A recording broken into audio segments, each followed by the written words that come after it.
Hi everybody, welcome to the new era of corporate volunteering. Thank you so much for joining this Points of Light session. My name is Ben Sampson. I'm one of the co-founders of WeHero.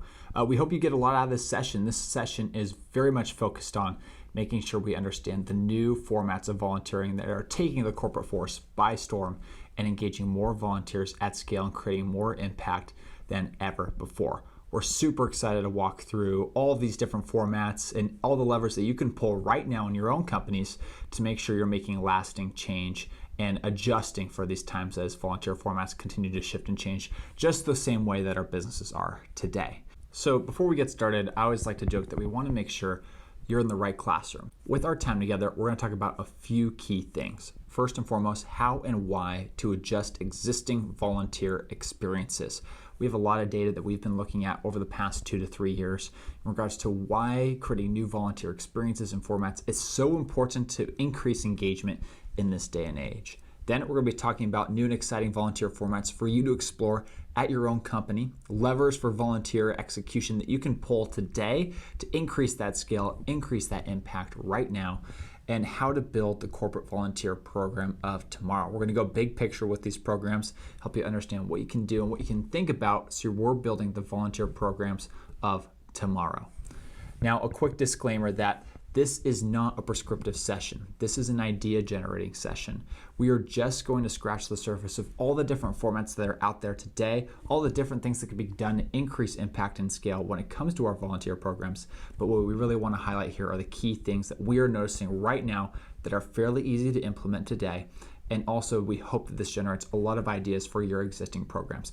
Every company has different goals, different challenges, and so we hope we can take this as a framework and bring this into your company to make your programs increasingly more successful.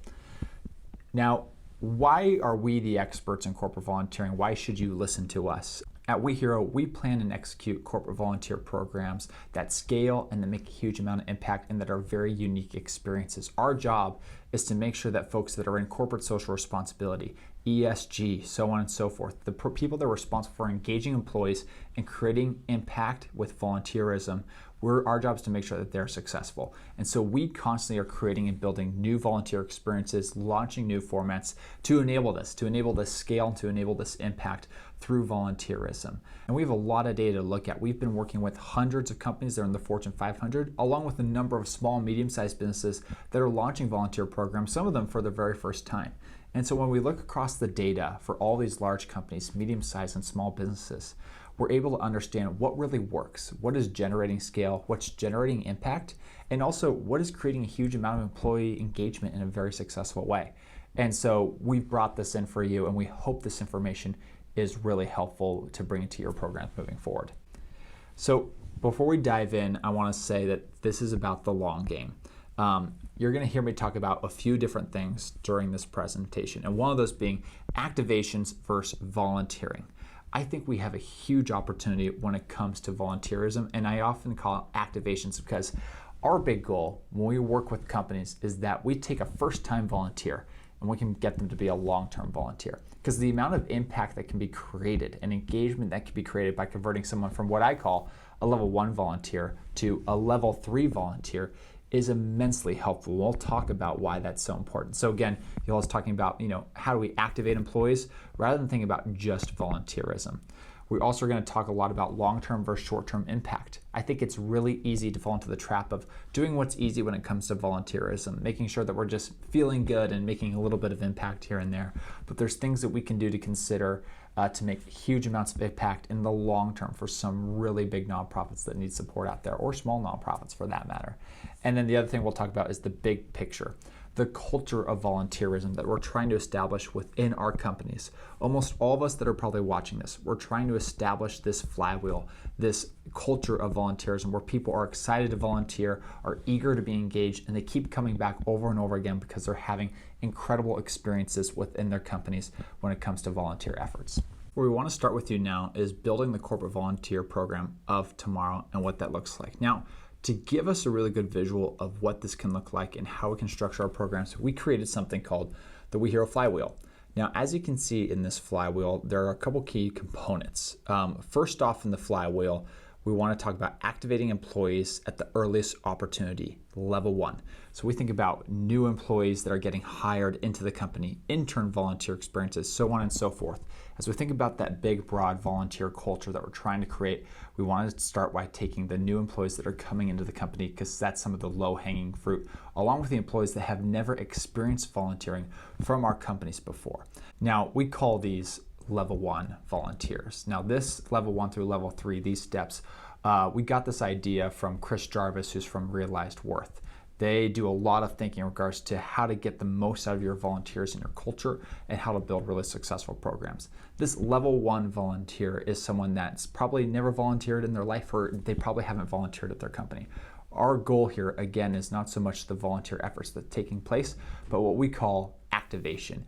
Activating these employees around volunteering, activating them around the cause and why it's so important, and activating them so they can continue supporting and continue volunteering after the volunteer experience takes place. And that goes into step 2 of our flywheel, and that's company-wide activations. This is so important. We need to be constantly creating opportunities and new formats for our team members to experience volunteering for our company. So this again is creating new and engaging volunteer experiences and really focusing on things that get people excited about volunteering, and that's storytelling internally and externally. And this is what we really like to see for converting those level 1 volunteers into level 2s, giving them those opportunities, creating new experiences, and getting them to volunteer a few times with the company. And what we love to see come out of this is, especially in larger organizations, is volunteer champions. And that's what we think of as a level 3 volunteer. And this is how we see a lot of scale become generated within these companies, is we have those level 1s and level 2s. We'll have a handful or a large number of them become so excited about the programming that they become level 3s, and they're championing for the organization. They're creating volunteer experiences themselves. They're engaging more employees throughout the culture and throughout the company. And that's what we see as a thriving volunteer culture, when the employees themselves have the toolkit and the opportunities to continue volunteering and supporting nonprofits in new and unique ways. And so we hope you all take this flywheel and use it. And I think I want to point out as well that to have success in the flywheel, we're looking at constant data capture and constant reinvention. What makes the flywheel continue spinning is that we're constantly analyzing where there's momentum and where there's not momentum, and we're analyzing where we need to bring in new experiences and how we get employees excited about the volunteer experiences. In a moment, I'm going to talk about the importance of creating new formats and offering new curated volunteer experiences for employees to keep this flywheel spinning with a lot of momentum throughout the year and throughout the culture of the company. Now, again, with this slide, I just want to highlight finding success in the flywheel. Again, constant data capture. Really important. If we're not measuring the impact of what's actually taking place, the employees that are being engaged, we cannot manage this, and we cannot make sure that we're making the flywheel successful. Constant reinvention. Again, we want to make sure we're reinventing these programs, making them excited so we build more energy in that flywheel. We need to lean heavily on company resources to accelerate that scale. Again, I'm talking about getting those level 2, level 1 volunteers to a level 3. When level 3 volunteers step up and we see the company resources, the talent pool that you have in your company step up to create volunteer experiences and engage more employees, we see a massive amount of scale take place throughout the company. And creating a beacon of success. I haven't touched on this yet, but I think it's so important that we create a bullseye for employees and for the entire company culture to shoot after in regards to the kind of impact we're trying to create as an organization. Having a social impact mission statement is really a great example of something that can work incredibly well for companies that are trying to make a huge amount of impact and give employees something to target. When we give folks that beacon for success, we give them something to work after, a goalpost, and we see a lot of employees be motivated by that. Maybe for your company, that's we're going to give 1 million clean water by the end of 2025. Maybe it's we're going to support 200,000 kids that are underserved in the community. There's so many different goalposts that you can set based on the goals that you have as a company and the goals that your employees have and what gets them really excited about your volunteer program. Now, one of the things I talked about in the flywheel was this reinvention of programs and this launching of new volunteer experiences. And I know some companies out there, they've been doing the same volunteer experiences and supporting the same nonprofits for a very long time. And that's amazing. But if you see volunteer engagement numbers in decline, reinvention could be a really key lever to pull to make sure that that engagement's going up. And we have a lot of data that shows that this is a really powerful lever to pull. One of the things that we've been looking at lately over the pandemic and throughout 2020 and 2021 is why we're seeing downturns in engagement across volunteer experiences. So we actually looked at employee engagement throughout 190 companies that we had been working with. And these were a mix of large companies, small companies, and we noticed some key things. During the beginning of the pandemic, as you can see, January through March of 2020 into that April timeframe, we saw numbers plummet because the existing formats for volunteering weren't working. We couldn't get together in person. We couldn't go to nonprofit locations. And so what we needed to do and what companies need to do is reinvent how employees volunteer and how we get them engaged and continue making impact in a really scalable way that can reach folks at home. And this happened. We saw this huge spike in engagement along with just how many folks wanted to help. Now, we saw those numbers drop off again after we had that reinvention, and volunteer experiences really need to be reinvented again. Then what happened is coming into the new year of 2021, people had this light of, hey, maybe we'll get back together in person a little bit. Maybe we'll do some more hybrid experiences. And then we had another strand of COVID-19 come through, everything shut down, and we go through this dip in engagement and a constant amount of reinvention that needs to take place. New skills-based programs came out, skills-based light programs where employees didn't need to volunteer for days or weeks at a time, but could volunteer for just a few short hours to make a huge amount of impact. We'll talk about self-guided volunteer experiences where employees are receiving volunteer experiences at their doorstep. We'll talk about some of those examples. Again, we see a dip of engagement throughout the year of 2021, definitely in the summertime. We noticed at the end of 2021, climbing engagement numbers, the old models of volunteering were coming back. In person was taking place yet again. And then we had this huge dip again in employee engagement because a new strand of COVID-19 came through.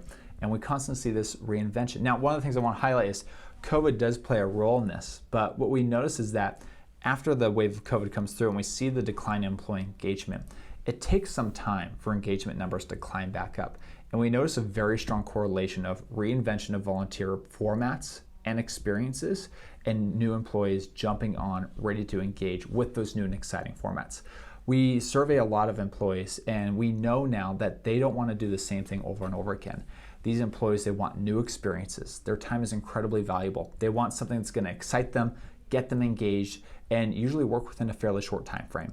And so we're looking to create more of those opportunities and more of those formats for employees. So this is just some of the data that we look at. There's a number of other data sets out there that support this, but more so just for you to consider, why is this so important in your company and why it's so important to reinvent the flywheel, reinvent these experiences so we can continue engaging as many of these employees as possible.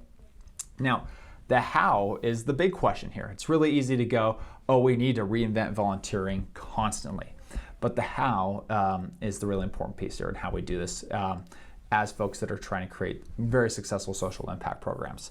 Storytelling and empathy is one of the key things that we can bring into place. We see a lot of volunteer programs that get set up and they are very standard in the sense of, here's the nonprofit, here's the volunteer experience, get it done, we'll measure some impact.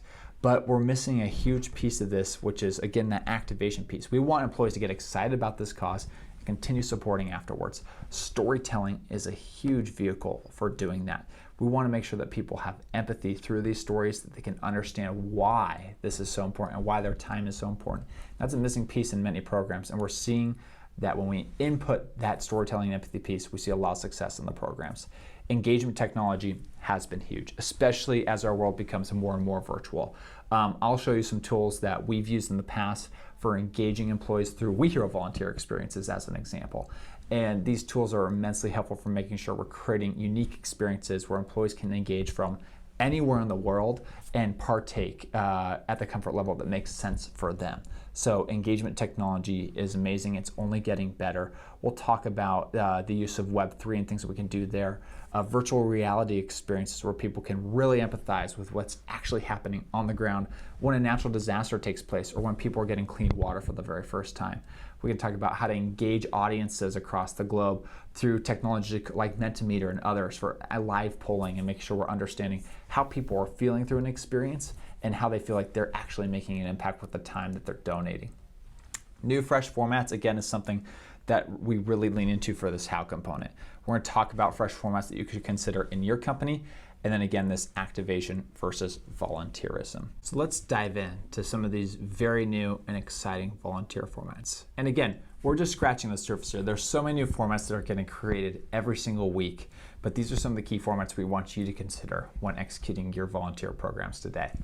Now, in doing this, there's three big trends that we're noticing for why we are adjusting these formats and trying to make them better. First and foremost, employees want to be more educated about causes. This is a big piece of feedback. Again, kind of aligns with that storytelling and empathy piece. People don't want to just volunteer. They want to know the why. They want to know why this is so important, why this water filter we're building is going to save so many lives, and how the technology works, why this nonprofit exists, and what they've done in the past to make a huge amount of impact. We really want to do everything we can to educate employees. Nonprofits are working to scale volunteerism with ease. Corporate volunteering is an amazing avenue for nonprofits to build relationships with companies. But as many of you know, nonprofits are incredibly understaffed. It's really challenging for them to serve employees and to serve companies and also continue running their programs within their nonprofit organizations. They're looking for opportunities to scale their nonprofit programs to engage more volunteers, and they're looking to do this in a way that doesn't compromise impact and helps them hold on to those relationships. So something for us to consider in our formats as well. Employees want to volunteer in experiences rather than events. Again, just double clicking on this because we talked about it earlier. We see a lot of employees want to have an experience when they volunteer, not just the standard volunteer events. So anything we can do to make these really unique and really special, the better. We did a volunteer experience recently with a company where we went to a lake, rented kayaks, had the nonprofit come out and do an educational keynote, and then all the employees had a kayak around the lake. There was an app made by UC Davis to identify invasive algae species that were flooding the lake. The employees were able to kayak around, identify these species, catalog. They were able to survey and manage so that we can remove that invasive algae with divers and get that lake cleaned out. That's the kind of unique impact we want to see from many experiences and what employees really remember walking away from. And so again, that's maybe an extreme example, but just to give you an example of some of the things that can happen and how you can make these experiences incredibly unique and special. So to dive into the first format that's new and we want people to consider, it's simulations. Now, simulations are really powerful from the empathy and storytelling components. Real stories, real situations. Simulations are technology that we're using to actually have people walk in the shoes of someone that's being challenged with a certain scenario. Perhaps it's a natural disaster. Perhaps it's someone that's been struggling with homelessness.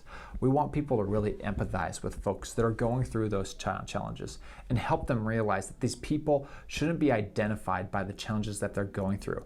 Homelessness, for example, it's just a situation. It's not a person. We want people to understand the decisions that are being made every single hour and have them make those decisions and understand the consequences of those decisions as they're making them. Again, technology has been immensely helpful in making these simulations so real and so impactful for the person participating in them. And again, these are real decisions. When we are putting simulations like this together, these are real people that have gone through these challenges, that have had to make these decisions. And when we have that real component come to the volunteer and they experience that and the weight of those decisions, it's a really powerful experience. And it creates, again, this empathy and this emotional understanding. We see employees walk away with this huge understanding of, oh my gosh, I understand what that challenge actually looks like. I have a new perspective on this, and I also am armed with ways to continue supporting the cause after this experience. And that's my point here, a path to generating long-term impact.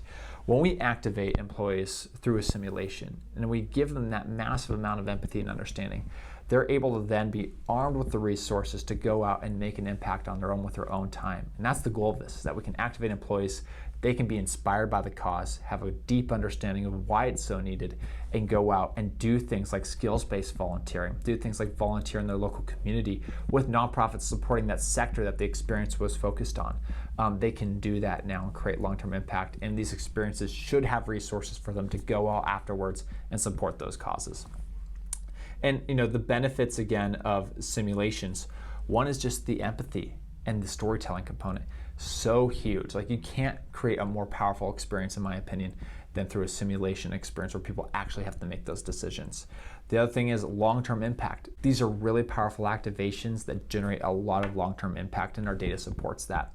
And last but not least, it's a great way for global engagement. We have people that can jump on virtually from across the globe, go through these simulations. And I think what's really powerful is that we have volunteers from different countries all of a sudden have an understanding of the challenges that are being faced in India perhaps, or in South Africa, or in Australia, or in the US. And when employees in a global company have that understanding, it's amazing to see them come together, have empathy, and a big aha moment and go like, let's work together to solve some of these challenges in these countries spread out across the globe.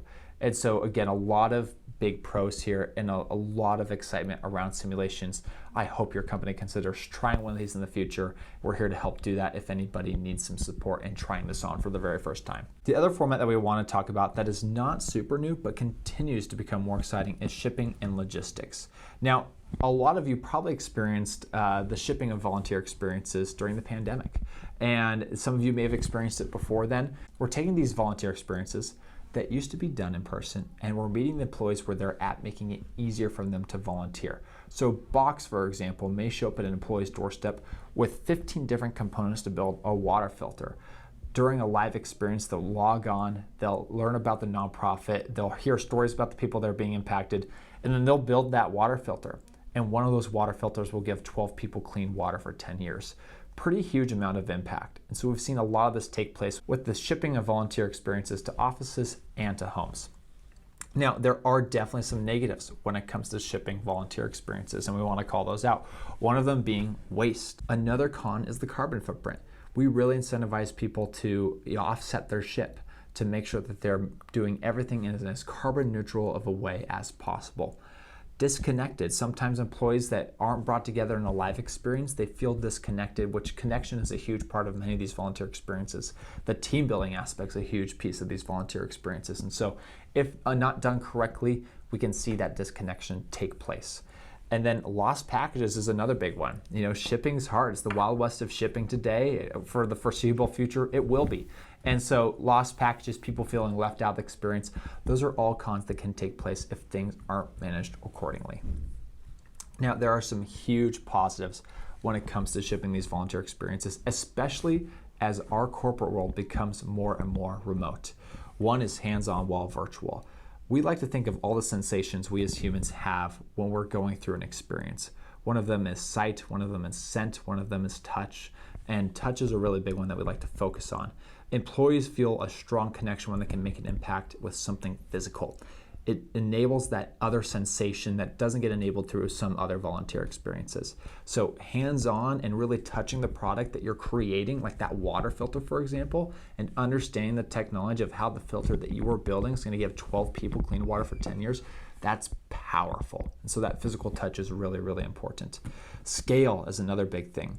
Having the ability to ship thousands of packages across the globe to reach employees in any location that they're at is a really, really big pro of having these shipping experiences to enable that hands-on component as well.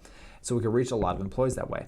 We also see the ability to volunteer anywhere, anytime. We're going to talk about self-guided formats in a moment, but employees can now volunteer from the comfort of their home with their families and with their friends, and also get them bought into the cause as well and what their company's doing, which we see is a huge pro through doing this. Family and friends involved, we touched on that. And also we maintain an impact when this is done well. When we're doing carbon offsets with the shipments, when we're sourcing the right kind of packaging, and we're making sure we're shipping things and enabling volunteers that are gonna actually make an impact, that's really important here. And when done successfully, like with water filters, for example, this works really, really well. So there are pros and there are cons of obviously shipping volunteer experiences, and this really leads us to be conscious of your ship. There's a lot of things that can be done to make sure we're doing everything we can to maximize impact and eliminate those downsides when it comes to shipping volunteer experiences. There's a lot of sustainable options out there, thankfully. Eco packaging is one of them. There's recycled packaging and there's also fully compostable packaging as well today. A great vendor that we like to use at WeHero is Eco-Enclose. So much so that they even do algae-based inks just to minimize that environmental impact that packaging can have. So again, Eco-Enclose is a great vendor. There's plenty of others out there that do an amazing job using recycled packaging or fully compostable packaging that we highly recommend. Another thing is offset your shipping. It is so easy and so cost effective today to do the carbon offsets for your shipping. You can even make it so it's a carbon negative experience and pay a little bit more to make sure that we're making these experiences as impactful as possible. So lots of vendors out there, very easy to do. If you want to just increase the positives through every single piece of the logistics pipeline that your event has, plant some trees or do something else for every box that's shipped. For some of our larger boxes, we plant 5 trees for every one of those boxes. It's a really easy way to maximize impact through every stage of the shipping and volunteer experience process. And again, just maximizes that impact across the board.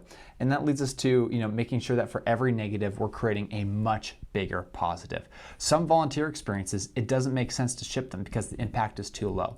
We want to make sure that we're doing everything we can throughout that volunteer experience to make sure we're maximizing the positive and that it greatly outweighs the negative consequences of doing so. So we want to have that multiplier when it comes to impact. We want to make sure we're using that leverage of shipping to create a huge amount of impact and engage employees at scale to maximize that impact. So again, something to consider when you go into shipping your volunteer experiences. And we really encourage companies to consider the hands-on piece because there's a lot of benefits to it. There's a lot of physical connection. There's a lot of tangible connection that people have when they're doing these volunteer experiences. We again and again in our surveys understand now that employees really want to have that tangible impact, that hands-on impact. Again, I use the water filter example, but there are so many others and people really crave that sensation. Again, hands-on volunteering is a great opportunity for employee activation. It can be just the starting point for future volunteer efforts down the road. Again, taking someone from a level 1 volunteer that's volunteering for their very first time,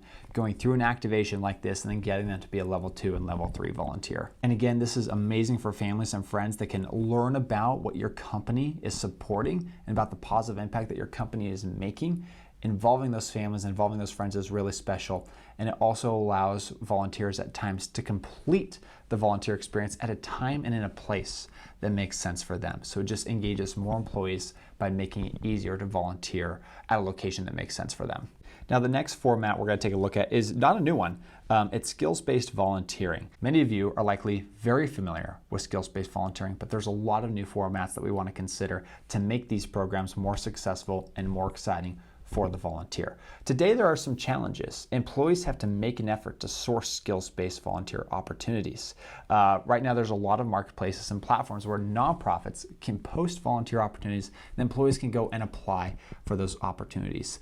It can be quite cumbersome though, and a lot of time can be consumed in applying for these programs.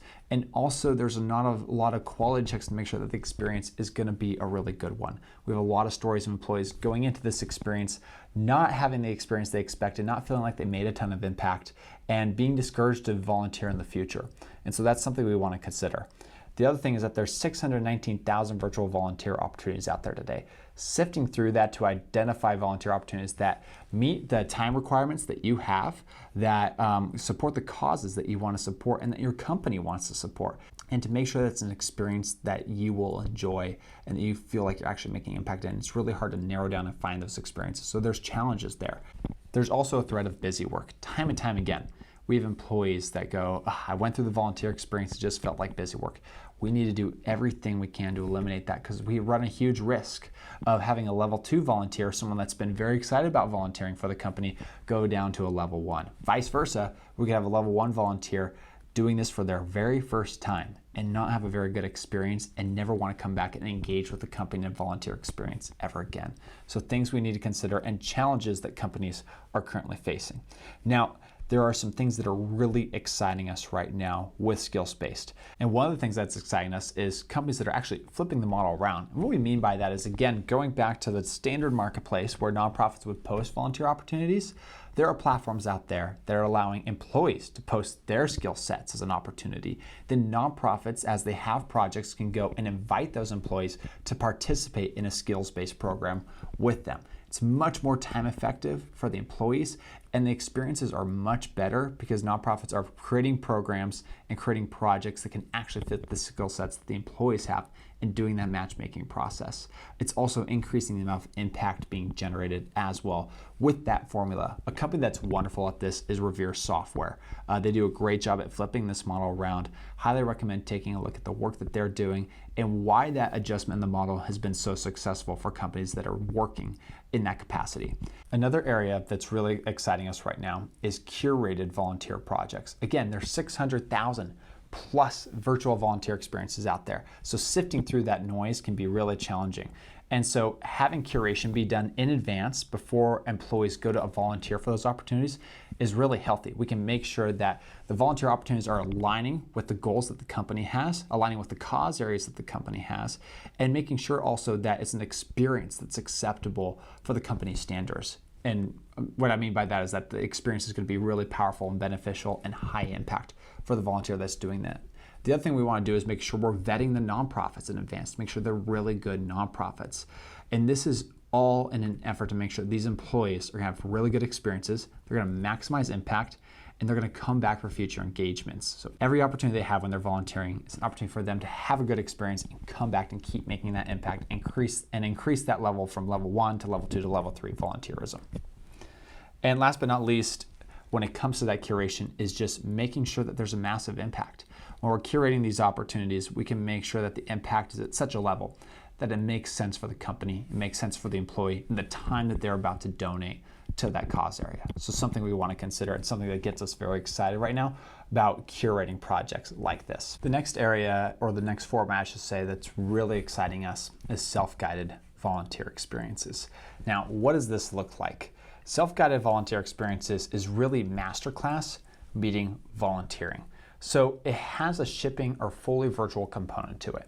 But let's take the shipping component as an example. And let's take our water filter example. A box shows up at somebody's doorstep. It has all the water filter components. But rather than that employee jumping on for a live experience, there's a QR code in the box. They scan it, and there's a set of chapters and videos. And they get to learn at their own pace about the cause, hear stories about people that are receiving the filters that they are creating, and they get to do that at a time that works best for them and in a place that works best for them. If they want to involve their friends and their family, they can absolutely do so. Self-guided volunteer formats are great because it allows us to get a lot of engagement, allows employees to do this at a time that's convenient for them, especially in a fast-paced company where time is really valuable and hard to get a hold of. And it really makes it so that it's a curated experience and not a purely VTO experience. VTO, it's tough. We have a lot of employees that say it's just tough for us to take the initiative and find time to dedicate a half day or full day to go out and volunteer. Self-guided volunteer experiences really solve that. And today, with the content that's being created with nonprofits or by partners that are helping those nonprofits to capture those stories and help people understand why the nonprofit is so powerful and impactful in the world today is really special. And having people be able to go on, watch 15 minutes and participate for 15 minutes in a volunteer experience, take a pause, come back the next day and finish it has been really successful, especially for companies that have a very tough time getting employees to engage at the same time on the same day. And so again, self-guided has been a format that we've seen rise in popularity. It's become really successful again for a lot of companies for that flexibility, for maximizing the impact and getting lots of employees engaged. It's also really powerful and successful for employees that are a little bit reluctant to volunteer, frankly. Those employees that I don't have the time to volunteer. I volunteered a lot in the past. I don't have time to do it in the corporate environment. It's a really good setup for a level 1 volunteer where they can easily do it, have that hands-on experience, and then go, okay, that was actually took me not a lot of time, made a huge amount of impact in the amount of time that I spent on that experience, and I might do another one. And we see that time and time again. Also worth noting, there's purely virtual self-guided experiences out there as well. So again, self-guided as a format, very popular, and can be very successful for a lot of companies that are looking to increase engagement out there and do volunteerism at scale. Now, at this time, we want to take a big picture step. And again, this is not a prescriptive session like we said at the beginning. This is a brain jamming, idea generating session. So again, there's so many other formats that exist out there. We hope those are some formats that piqued your interest, and we think they're low hanging fruit in the sense of a lot of companies could do this right now. But at this stage of the session, we really want to take a big picture view and think about what our volunteer programs can look like 5 years from now. So I challenge all of you right now to take a moment and reflect and think about, what do you want your volunteer program to look like in 5 years? What's the impact that you're creating?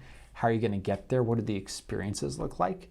And what are the technologies and formats that you can use? And 2 predictions that we have 5 years from now that we're already seeing become more popular is the rise of self-guided experiences. Again, that masterclass being blended with volunteerism. And again, I talked about at the beginning, employees are craving experiences more than events. In our business environment, our employees are craving more consumer-like experiences rather than business-like experiences.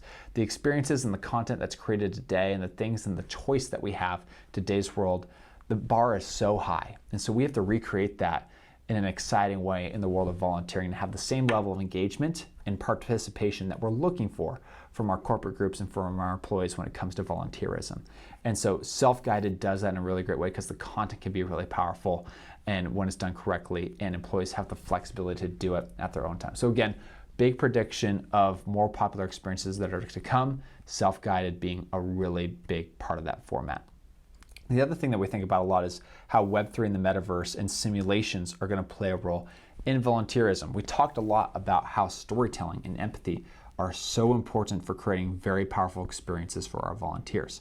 Web3 and the metaverse are already going to add to that. The use of VR and the use of immersing people in experiences that can actually understand the choices that have to be made in difficult circumstances, what's actually happening to our planet when it comes to climate change, what's happening to our oceans right now because of plastic waste. The more we can do to immerse people in those experiences and help them fully understand the challenges that are being faced, the more they'll be able to do. And the more inspired they will be to go out and respond in a way with their company through volunteerism. And so Web3 will be really powerful, and it's already happening. In this next video, I'm going to show you a snapshot of getting water every day, for example. This is a video that was done by Heifer International, an incredible nonprofit focused on supporting people across the globe and alleviating them from poverty. And so again, you can see this 360 video where we're actually able to immerse ourselves in these situations, what people are doing on a day-to-day basis. And for this case, it's getting water and what that actually looks like and actually feels like.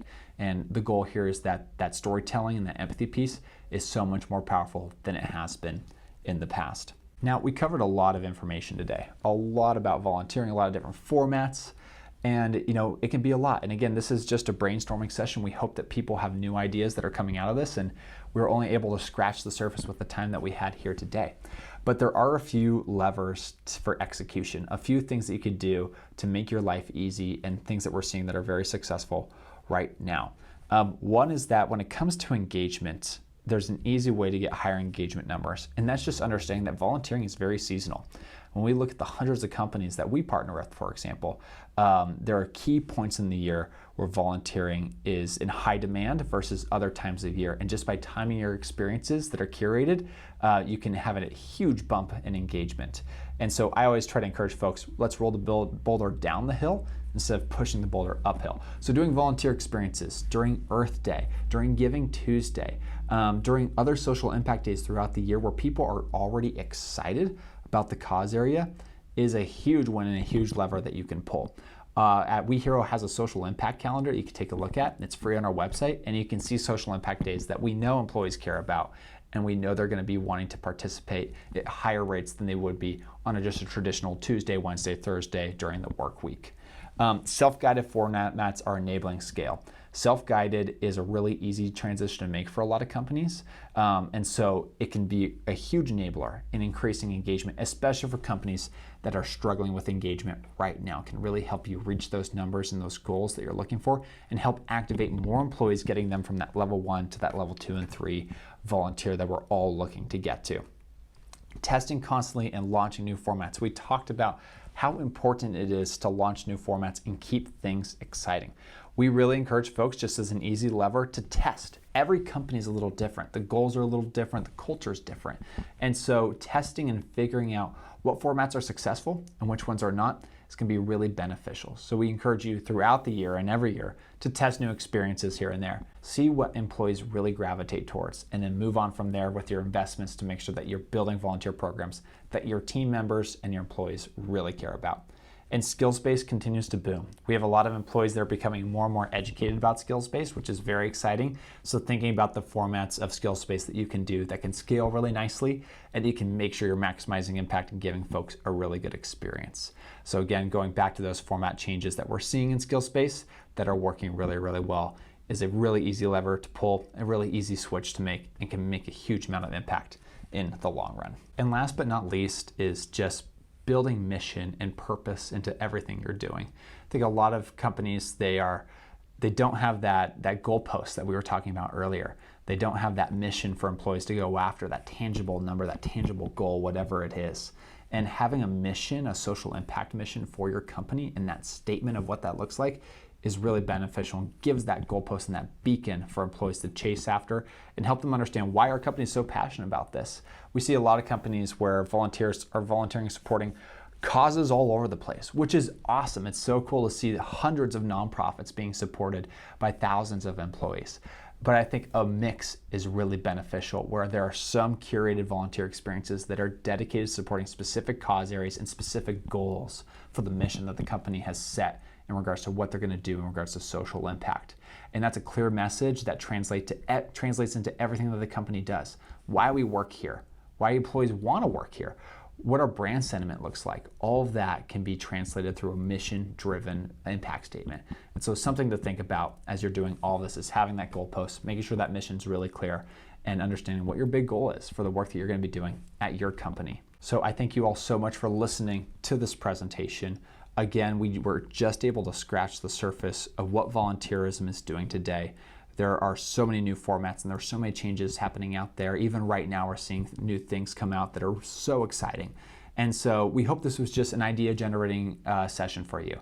It's not a prescription session. We don't want to tell you to do this, because every company's goals and every culture and what the employees want to do is so different every single time. So we hope this gave you some wonderful ideas. We're here to support with anybody that's looking to make these changes or try new formats or find more success in their volunteer programs. I've provided my contact information on our website here in the thank you slide, so please feel free to reach out. Happy to support folks in any way they need. So thank you again. We hope you have a wonderful rest of this Points of Light conference. And again, if you have any questions, please reach out. We're here to help.